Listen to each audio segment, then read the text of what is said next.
I moved to the Philippines, and now I honestly regret it. Here's what changed my mind. Many Americans move to the Philippines expecting a cheap, easy tropical lifestyle, but the reality is far more complicated than they imagined. Here's what it actually feels like to live here every single day. We break down expectations versus reality, the real cost of living, daily life in Manila, cultural adjustments, and the hidden challenges of working remotely, drawing from travel, plus leisure, AFAR, and Lonely Planet. Stick around until the end to see whether moving to the islands is truly worth it, or a decision you might regret. You think moving to the Philippines means your money will suddenly stretch forever, but that's not the whole story. When most Americans imagine life here, the expectation is simple. Everything is affordable. Rent is low, food is cheap, and your dollar goes further than it ever could back home. You picture beachfront apartments, daily massages, eating out whenever you want, all for a fraction of US prices. And to be fair, that version of the Philippines does exist, but only partially. The reality hits the moment you start choosing how you actually want to live. If you live like a local, cost can be incredibly low. Street food, local markets, public transportation, and modest housing can keep your expenses down in a way that feels almost unbelievable. You can genuinely live cheaply here, no question about it. But the story changes fast when you try to recreate a Western lifestyle. Air-conditioned condos in prime areas, imported groceries, reliable internet, co-working spaces, private health care, and frequent dining at Western-style restaurants, it all adds up quickly.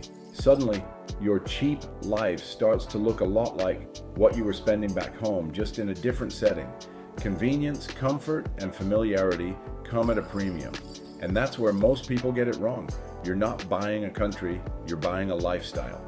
The Philippines can be as cheap or as expensive as the life you choose to build here.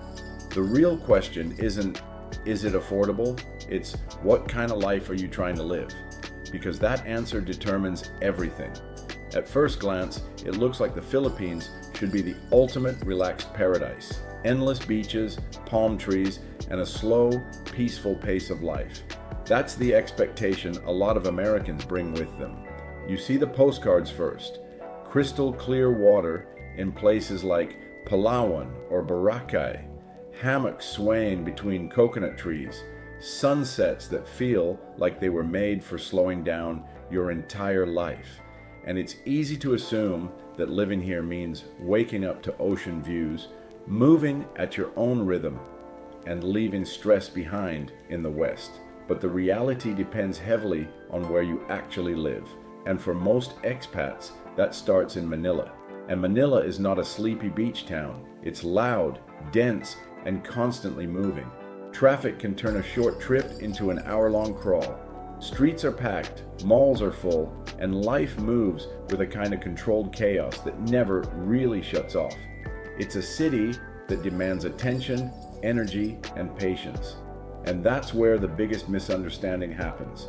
This is not a permanent vacation. Even in a beautiful country, daily life still looks like daily life. You still deal with errands, paperwork, heat, noise, responsibilities, and routines. The beaches you saw in your imagination are real, but they're not your everyday backyard unless you specifically choose to live in those areas. And even then, they come with trade-offs. This surprises a lot of people because they arrive expecting a slow, effortless island lifestyle, only to realize that paradise here is something you travel to on weekends, not something you automatically live in. Stick around, we're just getting started. It's time to find out if it's really easy to get around the island. You don't realize how much traffic can control your life in the Philippines until it becomes part of your daily routine.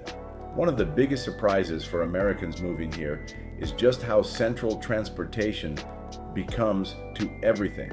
In theory, getting around should be simple. You can grab a ride, hop in a jeepney, or book a car online in seconds. But in reality, traffic is a daily factor that shapes when you leave, how long you stay, and even what you're willing to do in a day. In cities like Manila, distance doesn't really matter the way it does back home. What looks like a 5-kilometer trip can turn into 45 minutes or even over an hour depending on the time of day. Rush hour isn't just a peak, it's a long stretch of the day that bleeds into everything else. People plan meetings earlier, leave home much sooner than expected, and constantly adjust their schedules around the flow of the road. And slowly, without you really noticing it, your entire day starts to revolve around it. You start thinking in terms of before traffic and after traffic. You hesitate to go out for small errands because you know the return trip might cost you your energy. You pick restaurants, gyms, and even friendships based on how far they are and how bad the route gets at certain hours. This is where many newcomers get caught off guard. They expect movement to be easy and spontaneous, like a vacation. But here, mobility requires planning, patience, and a mental map of congestion patterns you never had to think about before. Eventually, you stop seeing traffic as just an inconvenience. It becomes a structure that quietly organizes your entire lifestyle. At first, working online in the Philippines sounds like the perfect setup. Tropical views, low cost of living, and the freedom of remote income anywhere in the world. That's the expectation many Americans arrive with. The idea is simple. As long as you have a laptop and Wi-Fi, you're set. You imagine working from beachfront cafes, replying to emails with the ocean in the background, and never worrying about office life again. On paper, it feels like the ultimate remote work paradise. But the reality is a bit more uneven. Internet in the Philippines varies a lot by location. In some areas, especially major business districts and newer condos, you can get strong, stable fiber connections that handle video calls and uploads without much issue. In other places, the connection can be inconsistent. Random slowdowns, outages during storms, or mobile data that works perfectly 1 hour and struggles the next. And that's where remote work stops being automatic and starts being strategic. You begin to realize that your productivity depends heavily on where you choose to live, not just what job you have. A cheap apartment with unstable internet can cost you far more in lost time and stress than a slightly more expensive place with reliable infrastructure. This is why, over time, most remote workers learn a simple but important truth. Your setup matters more than your budget. It's not just about saving money, it's about stability, power backups, internet redundancy, co-working spaces, and location choices suddenly become part of your work survival kit. And once you understand that, the whole experience shifts. Working online in the Philippines isn't impossible. It just isn't as effortless as people assume.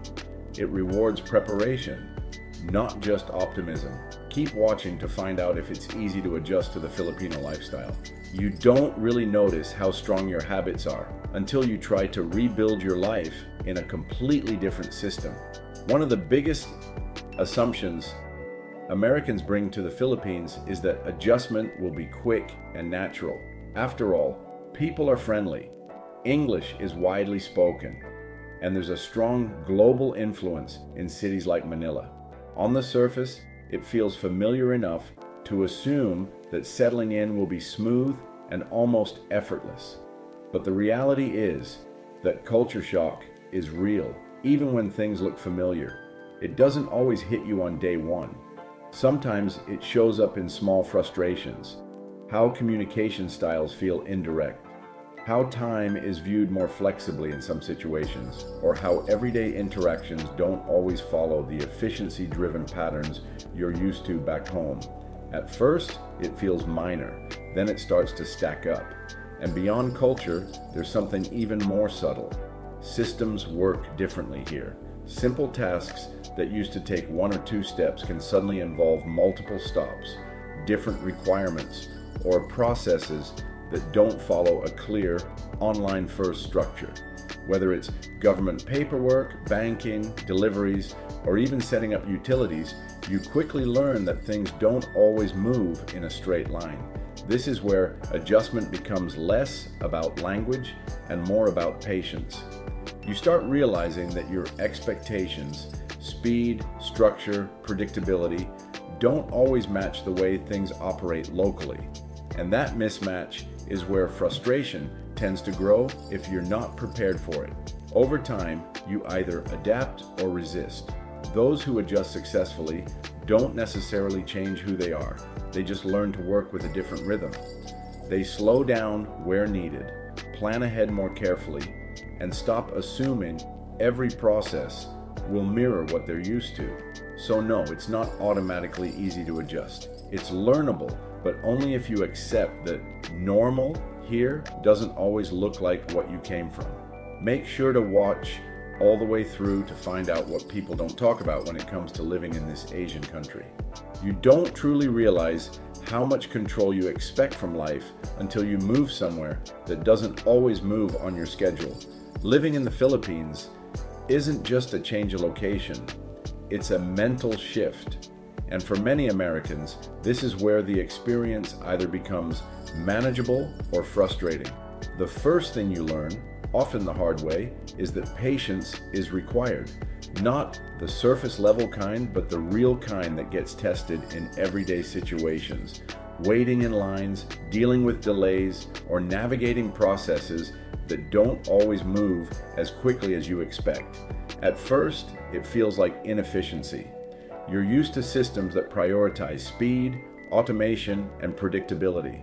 But here, things often move at a different rhythm. Slower systems are part of daily life, whether it's government offices, banking procedures, deliveries, or even simple errands. Nothing is necessarily broken. It just doesn't follow the same urgency you might be used to. And that's where the real adjustment begins. Letting go of control. You can't always plan every detail and expect it to unfold exactly as scheduled. Power cuts happen. Traffic shifts your entire timeline. Services may take longer than expected. If you try to force everything into a rigid structure, you end up constantly frustrated. But if you step back, something changes. You start to realize that adapting here isn't about lowering your standards. It's about changing your response. You learn to build buffer time into your day, to accept delays without letting them derail your mood, and to shift from control to flexibility. And over time, that shift becomes the real lesson. This isn't about the country, it's about how you respond to it. The Philippines doesn't change to match your expectations. Instead, it quietly forces you to examine how tightly you hold onto them, and whether you're willing to loosen your grip in order to actually enjoy where you are. At first, social life in the Philippines feels surprisingly easy, like people are just more open, more welcoming, and more willing to let you in. For many Americans moving abroad, this is one of the biggest pleasant shocks. You go out for a simple errand or grab a meal, and suddenly you're having a conversation with a stranger that doesn't feel forced or transactional. People are curious, friendly, and often quick to include you in small moments of daily life. It can feel like making connections happens almost naturally, without the barriers you might be used to back home. In that sense, it really is easier to meet people. Whether it's through co-working spaces, gyms, expat groups, cafes, or even casual encounters in neighborhoods, there's a social openness that makes starting conversations feel less intimidating. You don't always have to work as hard to break the ice, and that alone can make life abroad feel exciting in the beginning. But as time goes on, you start to notice something deeper. While it's easy to meet people, deeper connections still take time. The surface level friendliness is real, but building trust, consistency, and genuine long-term relationships doesn't happen instantly anywhere in the world. Friendships still require shared experiences, repeated interactions, and emotional investment. And this is where expectations can shift. Some newcomers assume that because the initial warmth is strong, deeper friendships will form just as quickly. But like anywhere else, real connection develops slowly.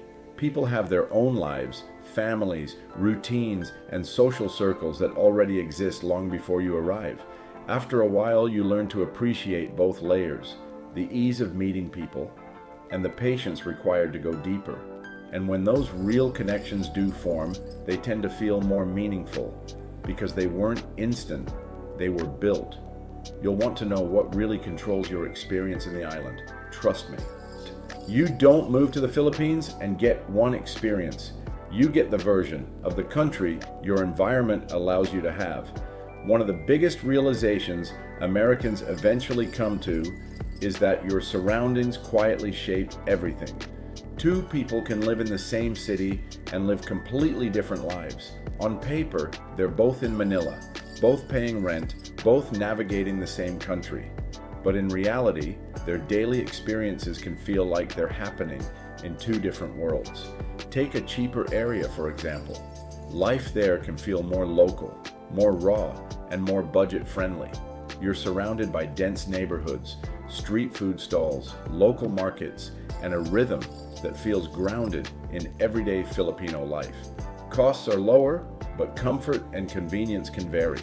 You might deal with longer commutes, less predictable infrastructure, and a more in-the-moment way of living. Now compare that to a premium area.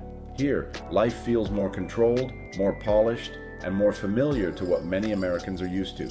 Air-conditioned malls, modern condos, stable internet, gyms, co-working spaces, and curated convenience become the norm. But that comfort comes with a much higher price tag and a lifestyle that can feel more isolated from the local environment. And this is where the contrast becomes so important. Two people can live in Manila and have opposite experiences. One might say it's chaotic, overwhelming, and exhausting. The other might say it's comfortable, exciting, and surprisingly livable. Same city, different environments, completely different realities. Over time, you start to understand that your experience isn't just about the country itself. It's about the micro decisions you make within it. Where you live, how you spend, and what kind of daily life you build all matter just as much as the move itself. I know what the question in your mind is right now. Is moving to the Philippines actually worth it, or is it something you may regret? You don't really find out if moving to the Philippines is worth it until you realize it never guarantees you a better life on its own. The truth is, the Philippines doesn't automatically give you a better life. It amplifies the lifestyle you build. If your decisions are intentional, your experience expands in a positive direction. If they aren't, every small inconvenience becomes louder. Every challenge feels heavier, and the cracks in your setup show quickly. Because here's where people either thrive or struggle. If you choose the wrong area, expect too much too soon, or refuse to adapt, then daily life becomes frustrating. Commutes feel longer than expected. Comfort doesn't match your expectations, and even simple routines start to feel draining. In that version of the story, yes, you might regret the move. Not because the country is wrong, but because the setup doesn't match the life you imagined. But the opposite is also true. If you design your lifestyle intentionally, accept the trade-offs, and optimize your environment, then the experience can be incredibly rewarding. You start shaping your days around what actually works for you, not what you assumed it would be like. You learn where comfort matters, where flexibility is needed, and where to invest in stability. And slowly, life starts to feel not just manageable, but genuinely good. This is why moving to the Philippines isn't an escape. It's a lifestyle upgrade, but only if you do it right. And that's where a practical game plan matters. Start with a trial stay, 1 to 3 months, to actually experience daily life before committing long-term. Choose the right location based on your goals, whether that's business districts like BGC or Makati, where infrastructure is stronger. Secure remote income first, so you're not building financial stress into the move. And most importantly, adjust expectations early, before frustration has time to build. Because in the end, this isn't about whether the Philippines is good or bad, it's about whether you're prepared to build a life that actually works here. Watch the next video to learn even more strategies for a stress-free, affordable, and exciting relocation.